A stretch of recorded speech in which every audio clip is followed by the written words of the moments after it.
Yes, this woman's story is another reason why you should never hitchhike.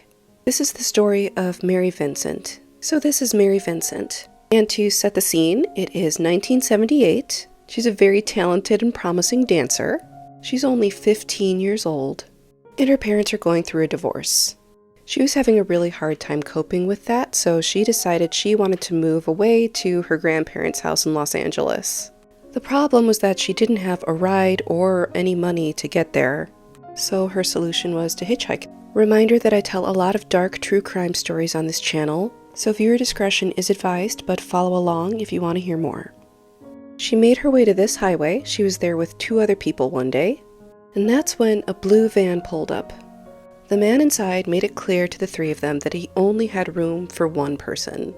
The other hitchhikers told Mary to wait with them, but instead she decided to take the ride alone. And that decision she made as a 15-year-old desperate kid would change the course of her life forever. She didn't know that she had just accepted a ride from this man. This is 51-year-old Lawrence Singleton, who had previously been arrested for delinquency of a minor. So the ride seemed to be going okay until he said he needed to pull over for a bathroom break. He pulled over, and Mary decided to get out to get some air as well. As she was bent down tying her shoe, Lawrence struck her hard with both fists and a hammer over the head. He then threw Mary into the back of his truck, tearing at her clothes, and then proceeded to attack her and SA her. Mary pleaded with him to let her go, but Lawrence forced her to drink something that made her pass out. When she gained consciousness, she discovered that Lawrence was dragging her down the road. Then he took out a hatchet and started cutting off her forearms. You have to remember that she is weak from being beaten and forced to take a mystery substance that made her lose consciousness. But she's fully awake and aware and can feel everything that's happening. Then, in a final act of cruelty, he threw her body over the side of the road into this drainage ditch. Then he drove away, thinking that there was no way she could have survived. But she did. Mary, who was not wearing any clothes and was covered in her blood, rolled her elbows into the dirt to stop the bleeding.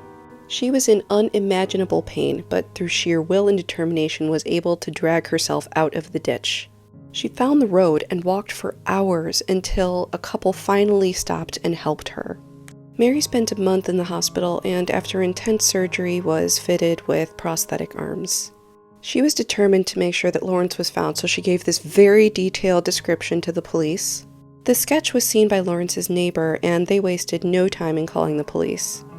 When police questioned him, he did admit to picking her up, but claimed that it was a consensual romantic fling they had, even though she's 15.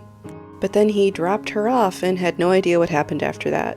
But despite his pleas of innocence, Mary Vincent's testimony helped to convict him. Unfortunately, justice was not served.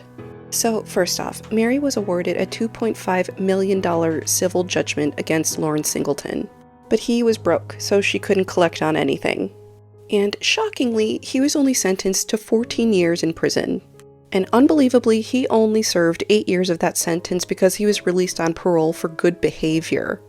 In 1997, he tragically reoffended. Neighbors heard a woman screaming and police were called. When the police arrived, they found the body of Roxanne Hayes. Lawrence Singleton had violently ended her life. Mary Vincent actually flew to Lawrence Singleton's second trial to testify about how depraved this man really is, and why he should be sentenced to death. And that's what happened. In April of 1998, a judge sentenced Lawrence Singleton to death. However, in 2001, he passed away while on death row from cancer. In the years following the attack, Mary Vincent wasn't sure if she could ever live a normal life again.